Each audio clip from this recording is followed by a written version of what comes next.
If you know me and somehow the topic of vampires has come up in conversation, you will certainly know that I really like the very dark incantation of these sanguine beasts. So I believe that V Rising would be a game that I enjoy quite a bit.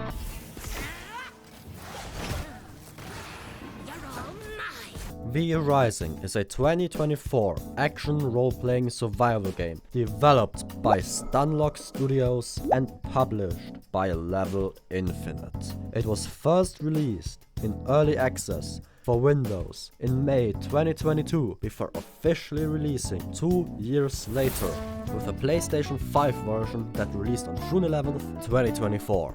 There is not a lot of story, which works well for the game, even if I always like a bit more story and nuance to my games, but then again that is probably just me. To summarize the little story that there is, it is basically that you are one of the last few remaining vampires left roaming the earth, and now you must rise again to the top of the vampiric food chain to prove that you are truly the one and only vampire lord.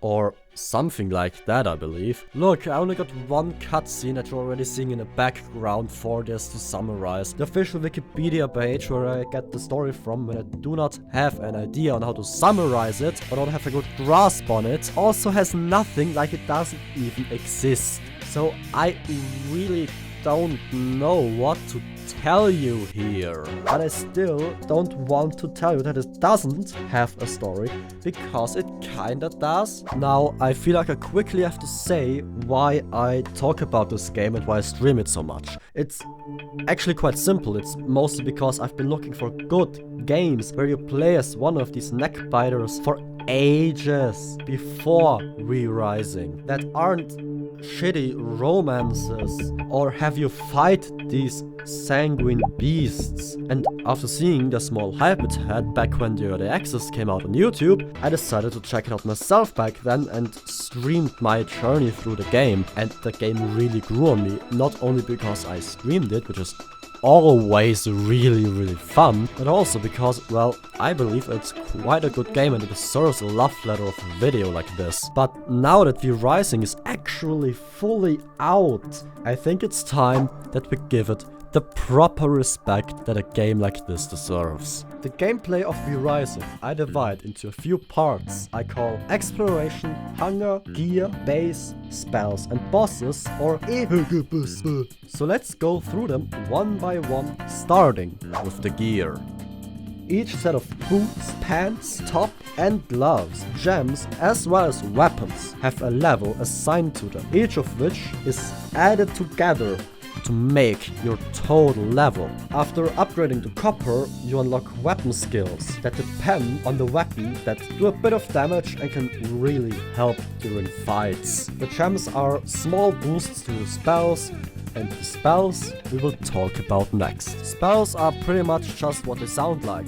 They are sometimes just projectiles, sometimes they do AoE damage, sometimes you summon a skeleton, they allow you to dash and evade attacks, and you have your ultimates, your special attacks that are rather late game, I'd say, but are really cool to use and that just look amazing, even if they have a cooldown of like 1.5 minutes. Every animation is absolutely beautiful, and I really hope that YouTube doesn't compress the footage down, because sometimes there are so many effects flying around on screen due to the spells that it's insane. And since you have a skill tree with these spells, don't worry about if you want to reset a skill tree, because you can always do so from something you build at your base from the very start when you unlock spells. So next, let's talk about base building. The base building just feels natural and grand. I could spend entire streams just building a giant base for myself in an effective creative mode, simply because I enjoy it so much.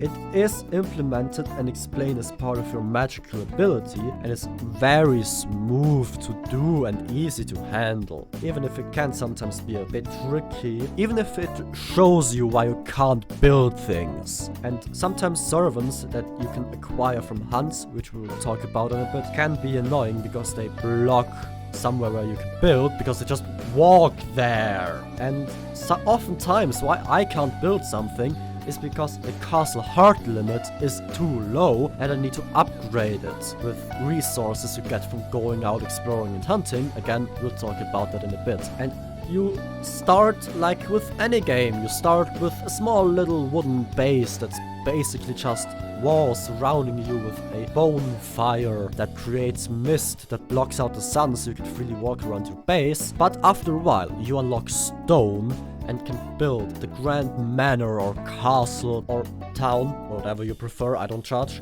Whatever you want, basically. You can build as big as you want or as small as you want, even if the game kind of forces you to be big with the size of some of the resource or crafting benches. Your castle heart requires blood essence, because that is essentially what fuels you and all your magic, so it kind of makes sense that your heart also is fueled by blood. But how do we get it? Well, by feeding on humans, killing them, as well as beasts as you go out to satisfy that sanguine hunger. The hunger, or thirst, whatever you really wish to call it, is a typical hunger bar that slowly drains over time. It is easy to fill up by just drinking from an enemy or animal shortly before they die. I mean, you can eat rats and just the hearts that people and animals drop, but I really wouldn't recommend it, because just as fine wines, pay attention to percentage, or well, alcohols really. Like with alcohol, the more percent, the more potent it is, the more abilities you get, and the more it boosts your body and your vampire and your ability to fight. Each blood type has different effects. Worker blood boosting the resource gathering abilities, Brutes boosting melee attacks, Rogue boosting your speed, and so on. And the higher the percentage of blood you drink, the more potent you can be in combat, which is why you will hear me groan out in joy whenever I see anything over 50%. Just like when felling one of the bosses of the games named V-Bloods. The V-Bloods are bosses of the game, each located on the map at a certain point, or sometimes wandering around certain parts of the map. They are way stronger versions of the enemies you encounter in their habitat, and the fact they use magic most of the time. The boss fights are beautifully animated and feel very smooth, and do get quite hard later in the game. Just make sure your level is on the same as theirs. Through them you receive magic points to unlock spells and knowledge you can use to unlock more buildings and crafting recipes, which is all listed on the tracking page, which allows you to easily track them down by following their scent across the vast map. The exploration is great, from watching the small interactions between factions to the many camps, merchants, graveyards and animal dens you find makes the game really feel alive, yet not really that crowded. The world is big and the only dangers are over-leveled enemies or, well, here comes the sun, doo doo doo. Here comes the sun, and I say it's a the sun can be avoided by hopping between shadows and the fact you do not immediately burst ablaze, which makes you able to move around the map and immerses you further into the whole I am a vampire thing very nicely.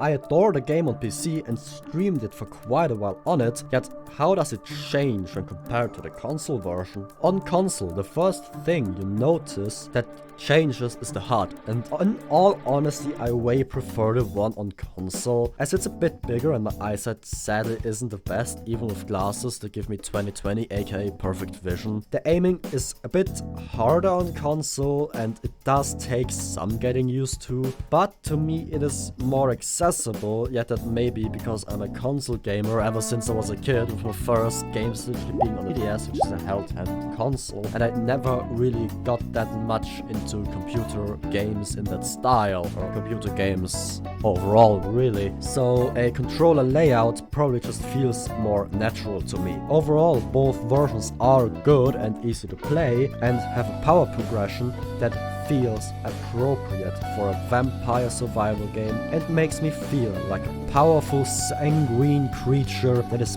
plagued by the hunger of the night, that is very well executed with the blood system, that enhances your powers to a notable effect to make you as powerful as you should be as a new vampire lord. Yet, even if I say all of this positive stuff about V Rising and praise it, which I still believe I should do because it is a very good game, I really wished servants weren't just there to farm resources while I was AFK and had my console turned off. And I think a few bigger castle building spots would be great as well, as to build the giant castles I wish to build once I have the ability to in a regular game, or with low building costs when I just wish to experiment, or well, build big things for this video to show them off. Because the game is encouraging you to build big, which I always enjoy. And with a building system that's that easy to use, it almost feels like a crime that I can't build extremely big castles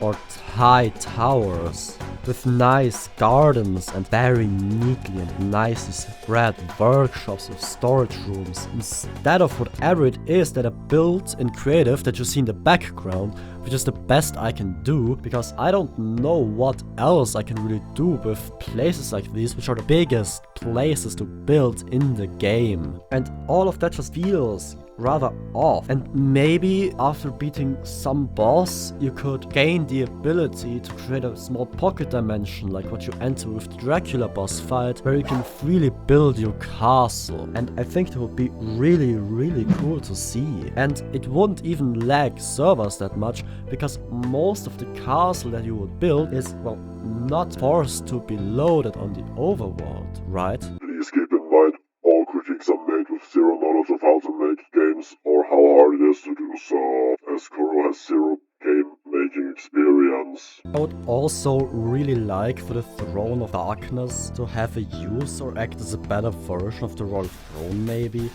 rather than just being a giant seat that serves no purpose beyond being a fancy chair. Maybe it could give a buff to your servants, or let you set patrol routes for them in your castle for when players raid, or, well, speaking of raids, I think a few NPCs could occasionally try to attack your castle, maybe slightly lower than your level or your servant's level even if it could get annoying over time and maybe even in late game. Yet I think every 50 to 60 days would be okay for something like that, so it wouldn't be too annoying. I still feel like the fear of a vampire isn't that well seen or felt. All there really is that emphasizes it is one V-blood that runs away from you and regular villagers doing so as well. Yet other than that, everyone just immediately attacks you, which feels a bit weird when I'm this powerful vampire people should be afraid of. I don't know.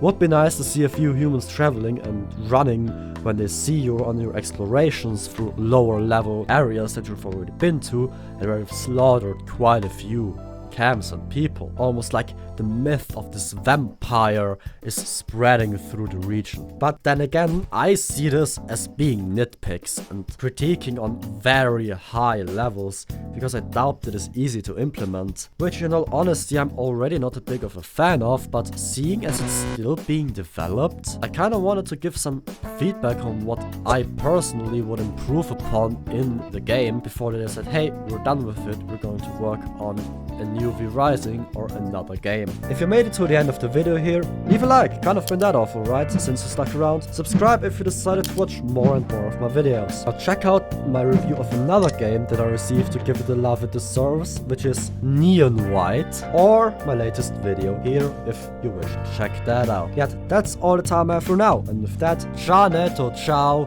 Kuro.